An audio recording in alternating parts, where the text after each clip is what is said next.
Daninatoonni biyya keessa jirtan dhaggeeffadhu. Tigraayeen biyya kana bushaa turte unkaan daninnatii miti. Unkaan wattaaddara isaanii miti. Uufuu kee ol qabdee dhuufuu hin dandeessu siif hin himamu. Inni eerpoortii keessatti Joon Daani'eel isheen kadhattuun TikTok irraa kadhatte Adaamaa deemte Jimma deemte eessa deemte fooloo na godhaatte fooloo sassaabbattee har'a ittiin immoo maqaa Oromoo balleessuuf Oromoo biyya bushaa jira Oromoo biyya bitaa jira Oromoo biyya isaa keessatti kabajamaa jira biyya jedhamutti daninnatoonni mootummaa kana jala jirtanii warra garaa keessan guddifattanii warra Oromoo irra fiigdanii asitti shuggutti qabattanii ani daninnatii dhattanii Oromoo obboleessaa keessa Oromiffaa haasa'u qaxaqqattee maal gootee hiiteetti taphattu malee saba biraa irratti daninnatummaan kee wanti nuti argine tokko hin jiru dhaggeeffadhu siif hin himu. Boolee akka Afrikaatti miti akka addunyaatti beekamu keessa mucaa kashlabbeen utuu dhalli Oromoo tokko guyyaa tokko taa'ee viidiyoo waraabin isheen liivii galtee akkasitti inni isheen amma garaashetti mootummaa kana as xoqqoruu isheeti sii galee.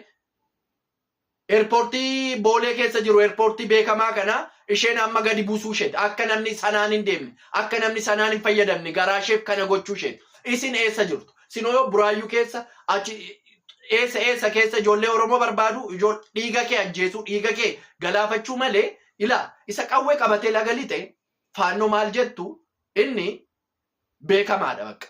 Kaayyoon isaa beekamaadha maaliif akka inni si lolaa jiru hin beekta.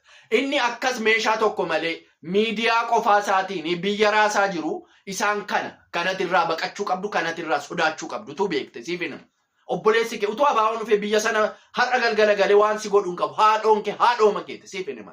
Haadhoo kee wanta sodaattu wanta baqattu tokko iyyuu hin qabaatin. Diina isa sana kan si ajjeesu kan si nyaatu kan maatii kee fixu isaani malee haadhoo kee miti. Immatti daninnatummaa kee Oromoo irratti argisiiftu qabu. Mootummaa kana jalatti hojjechaa jirtu taanaan Oromoof hojjechaa jirta taanaan garaa keef hojjechuu dhiisiiti daninnati sirrii ta'iti. Akka Tigraay yenna isheen hojjettu nam tokko irratti hin beeknetti gadi fageenyaan biyya kee keessa jirta. Finfinnee keessa jirta. Irratti hojjedhu seeraan gadi taa'e irratti hojjedhu. Warra miidiyaa irra jirtu kana tokko ishee daninnatoonni akkamitti wallaalan. Maal akka isheen hojjechaa jirtu, maal akka isheen gochaa jirtu, biyyoo abbaa kee nyaadhu damoosni sii kaffalamee nyaatta. Ati waa'ee damooza kee, waa'ee Oromoo, habtaamii Oromoo irra deemtee daninnatummaa kee argisiistee irraa birrii saamuu maal gochuu malee warra kana irratti hojjechuu waan tokko waan dandeesse tokko hin qabdu siif hin himu.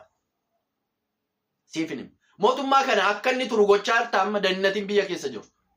Mistira kun amma mistira ta'ee miti bakka waanuma mudatu yoo roobni hamaa dhufe yoo hurriin hamaa dhufe yookaanis pileeniin deemuu hin danda'u jedhame rakkina wayii teeknishaalii yoo keessatti uumame hin hafama pileeniin hin hafa waa'ee pileenii waan beeknu hin qabnu nuti.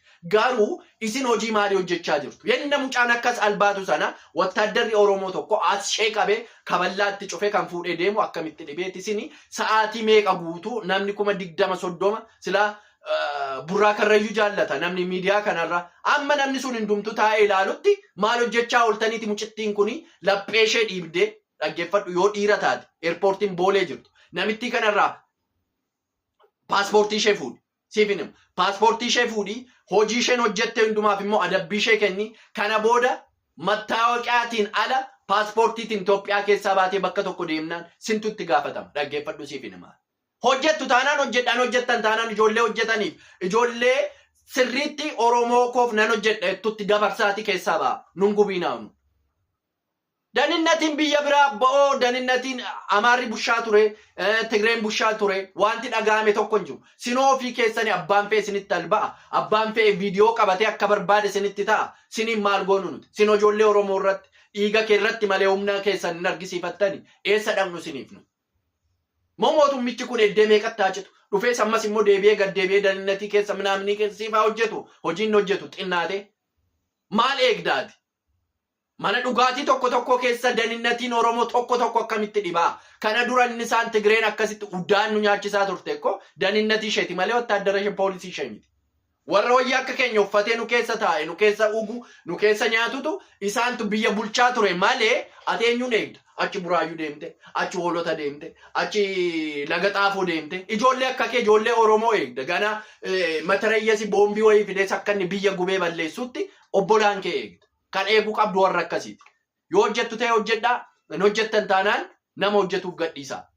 Sheer godhaati qaama dhimmi ilaallatuuf naa geessisa. Mucaan udaan isheen xaraganne akka eerpoortii kana amma gaa boolee salphisuu isheeti. Booleen amma eerpoortiin Itoophiyaan qabdu akka addunyaattu beekamaadha.